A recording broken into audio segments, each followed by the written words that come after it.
जादुई कंगन। एक बार की बात है, अनिल की पत्नी नेहा बहुत बीमार हो जाती है। अनिल नेहा को अच्छे से अच्छे डॉक्टर को दिखाता है, लेकिन वो उसे बचा नहीं पाता।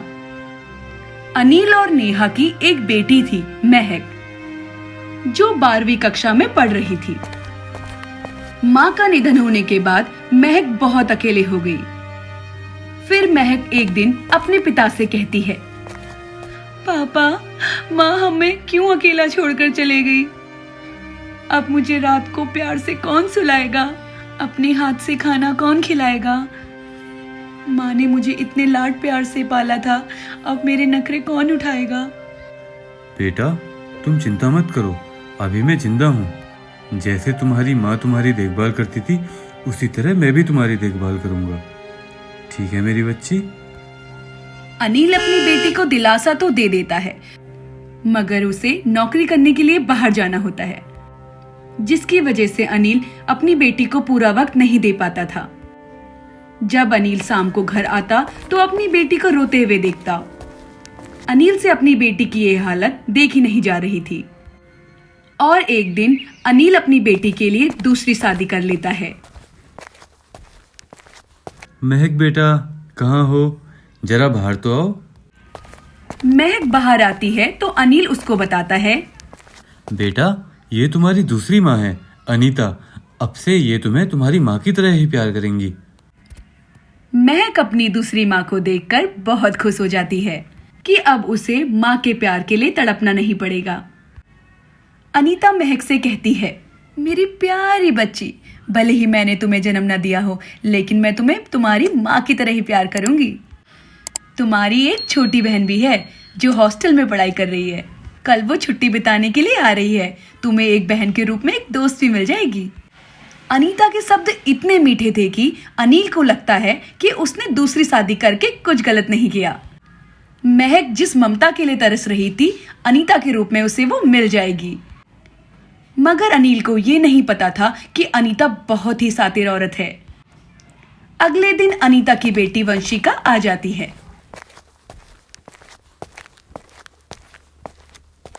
वंशिका के आते ही अनीता महक से कहती है, सुन महक, बहुत दिखा लिया प्यार, अब मेरी बात कान खोलकर सुन ले।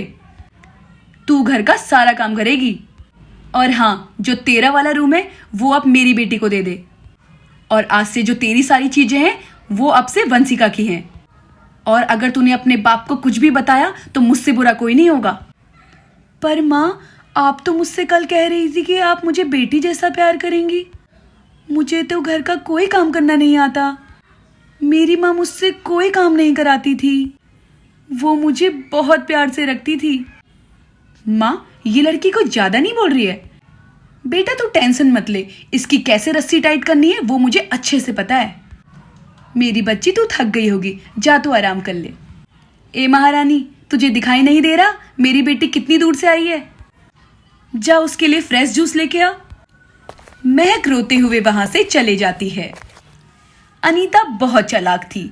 वो अनिल के सामने महक से बहुत अच्छे से प्यार से बात करती थी और अनिल के जाते ही महक से घर का सारा काम करवाती थी। एक दिन अनीता सोचती है, क्यों ना अनिल की नजरों में महक को बुरा बनाया जाए। महक बेटा कहाँ हो? तुम्हारी छोटी बहन ने कल तुम्हारे सारे कपड़े प्रेस किए थे और कल तुम्हारे पैर भी दबाए थे, और आज तुमने कहा था कि आलू के पराठे खाने हैं तुमको। ये लो बेटा तुम्हारे आलू के पराठे। अनीता की ये सब बातें सुनकर अनिल अनीता से कहता है, अनीता, मेरी बेटी तुम्हें इतना ज्यादा परेशान करती है, फिर भी तुम इससे इतना प्यार करती हो? अजी आप तो रहने दो, आखिर हूं तो मैं सौतेली माँ ही।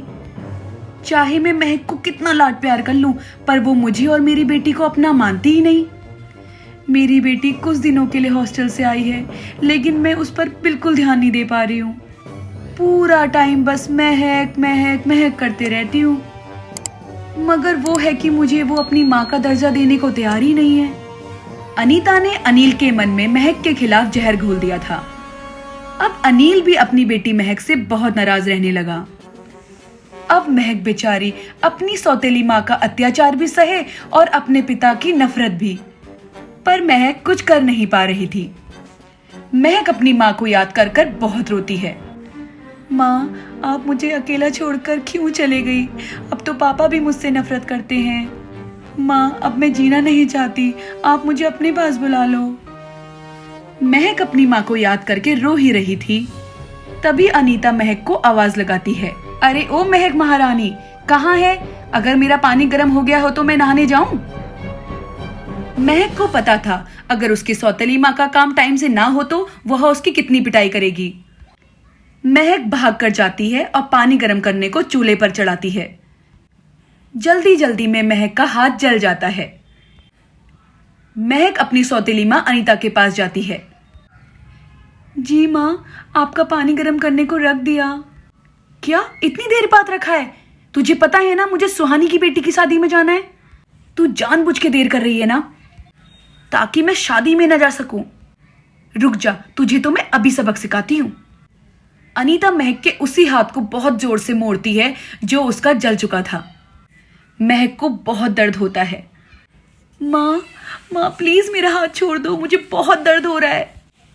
मगर अनीता महक का हाथ बहुत देर में छोड़ती है। महक के छाले बहुत गहरे हो जाते हैं।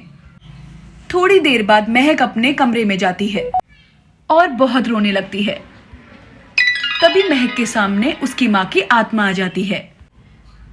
चुप हो जा मेरी बच्ची, अब तुझे कोई नहीं सताएगा। तेरी माँ तुझे इन चुड़ैलों से बचा लेगी। माँ, आप तो भगवान के पास चली गई थी ना, तो आप मुझे यहाँ कैसे दिख रही हैं? मेरी प्यारी बेटी, अब मैं एक आत्मा हूँ, मैं तुम्हें बचाने आई हूँ। तुम्हारे हाथ में कितने गहरे जख्म हैं। तभी महक की माँ उसे जादुई चूड़ियां देती है। ये लो मेरी बच्ची, जादुई चूड़ियां, इन्हें पहन लो। ये चूड़ियां तुम्हारे हाथ के जख्म भी ठीक कर देगी और अब तुम्हें कोई काम भी नहीं करना पड़ेगा। अब तुम जब भी काम करने जाओगी, ये जादुई चूड़ियां तुम्हारा सारा काम कर देंगी। बेटा, अब तुम्हें डरने की जरूरत नहीं है, तुम अपने पिताजी को सारा सच बता दो। इतना कहकर महक की माँ की आत्मा वहां से चली जाती है। महक अपनी माँ की दी हुई चूड़ियां पहन लेती है और महक के हाथ के सारे जख्म ठीक हो जाते हैं। और अब अनीता जब महक से कोई भी काम करवाती तो वो जल्दी से हो जाते। अब महक को कोई भी काम करना नहीं पड़ रहा था।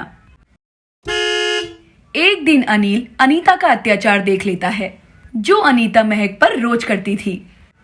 क्यों महक की बच्ची, तू सारा काम इतनी जल्दी कैसे कर लेती है? और ये नई चूड़ियां, ये कहां से आई? माँ, अब आप मुझे ज्यादा नहीं सता सकती। अब मैं अपने पिताजी को आपका सारा सच बता दूंगी। कैसे आप दोनों माँ बेटी मिलकर मुझे मारती हैं, मुझसे घर का सारा काम करवाती हैं। अनीता हंसने लगती है। अच्छा, तो महारानी अब सारी बात बताएंगी अपने बाप को? उसके मन में तो मैंने पहले से ही तेरे खिलाफ बहुत जहर घोल रखा है। अब भगवान भी अगर आके उनसे कुछ कहेंगे ना तो उस चपड़गंजू को कुछ समझ नहीं आएगा।